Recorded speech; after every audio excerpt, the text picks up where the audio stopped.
দাবিতে প্রায় ৪৫ মিনিট পথ অবরোধ করলেন এলাকার মানুষ। সাকরাইল স্টেশন থেকে মানিকপুর প্রায় ৬ কিলোমিটার রাস্তা গত ৩ বছর ধরে ভাঙাচোরা জরাজীর্ণ অবস্থায় রয়েছে। ভাঙাচোরা রাস্তায় পথ চলতে এলাকার মানুষ কখনো মুখ থুবড়ে পড়ছে, ভাঙছে হাত পা এবং অসুস্থ রোগী থেকে প্রসূতি মায়েরা হাসপাতালে নিয়ে যেতে পরিবারের লোকেরা খাচ্ছে হিমশিম। সাকরাইলের বিস্তীর্ণ এলাকার মানুষ এই রাস্তা দিয়েই প্রতিদিন যাতায়াত করেন হাওড়া বা কলকাতার উদ্দেশ্যে। বারবার স্থানীয় প্রশাসনকে জানিয়েও কোনো রকম ফল হয়নি। অবশেষে মরিয়া হয়ে এলাকার মানুষ আজ সকাল 10টা নাগাদ ওই রাস্তা অবরোধ শুরু করেন।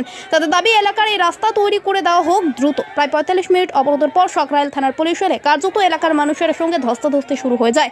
পুলিশ মিশ্র লাঠিচার্জ করে সরিয়ে দেন অবরোধকারীদের।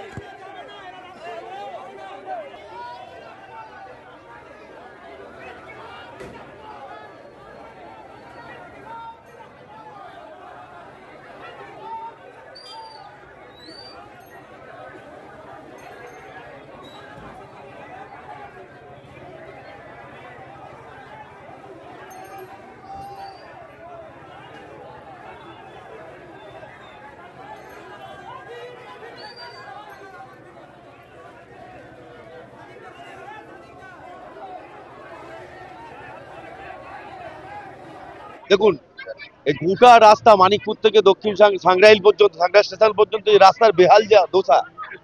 দীর্ঘদিন 2 বছর এইভাবে বেহাল অবস্থায় থাকার, না যেতে পারছে কোনো প্রসূতি মাকে নিয়ে এই রাস্তায় যাওয়া যাচ্ছে, না কোনো পেশেন্টকে নিয়ে হসপিটালে যাওয়া যাচ্ছে, কোনো কারো চোখে পড়ছে না। 2 বছর রাস্তাটাকে কেটে এইভাবে রেখে দেওয়া হয়েছে। 22 সালে শেষ লগ্ন থেকে পঞ্চায়েত নির্বাচনকে টার্গেট করে করা হয়েছিল, তারপর থেকে আর কোনো রিপেয়ার নেই, কিছু নেই। আমাদের বক্তব্য হচ্ছে প্রায় 6 কিলোমিটার রাস্তা বেহাল অবস্থায় পড়ে আছে, মানুষজন যাতায়াত করতে পারছে না। আমাদের দাবি হচ্ছে মানুষের চলাচল। আমরা বিডিও সাহেবের কাছে 10 তারিখে মানবাধিকার যে দিবস ছিল সেই দিবসে আমরা গিয়েছিলাম, তার আগেও গিয়েছি, বারে বারে বিডিও সাহেবকে বলেছি যে এই রাস্তার প্রয়োজনীয় ব্যবস্থা গ্রহণ করুন। দেখুন, তিনি তো দেখুন কাঁচ ঘেরা কালো কাঁচের গাড়িতে, হাই সকারের গাড়িতে যাতায়াত করেন, অর্থাৎ তার এ ব্যাপারে কোনো নজরদারিতে আসবে বলে আমরা মনে করি না। তাকে বলার দরকার আছে। এই এতদিন আমরা এটাকে নিয়ে মাইক মিটিং করছি, আমরা প্রচার প্রপাগান্ডায় আছি, তারপরেও নজরে এলো না একজন।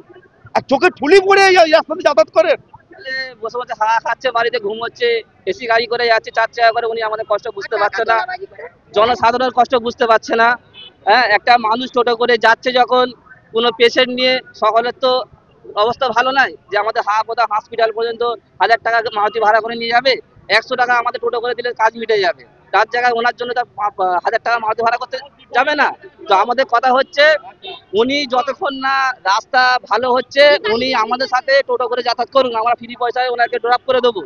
আর আমাদের পেটে করে, আমাদের গাড়ি করে যে মহিলারা যাচ্ছে, পেশেন্টরা যাচ্ছে, ডেলিভারি পেশেন্ট 1 মাসের 2 মাসের বাচ্চারা গাড়ি দিয়ে ওরম তারা পেটে মারা যাচ্ছে। কিভাবে হচ্ছে ওইগুলো এমএলএ সাহেব জব দিতে পারবে? দিচ্ছে এটা পুলিশ, ওনারা টাকা খেয়ে বসে আছে।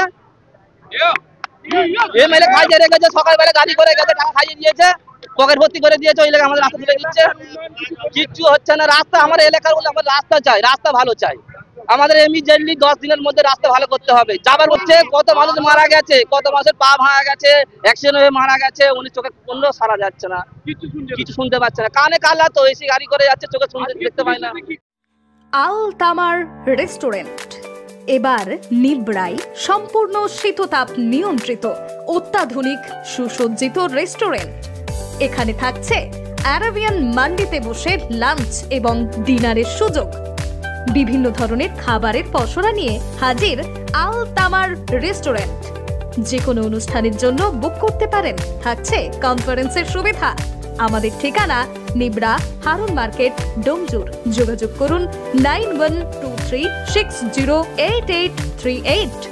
আরাবিয়ান মান্ডির স্বাদ গ্রহণ করতে হলে আপনাকে আসতেই হবে আমাদের রেস্টুরেন্টে। তাহলে আর দেরি কেন? আজই আসুন আল তামার রেস্টুরেন্টে।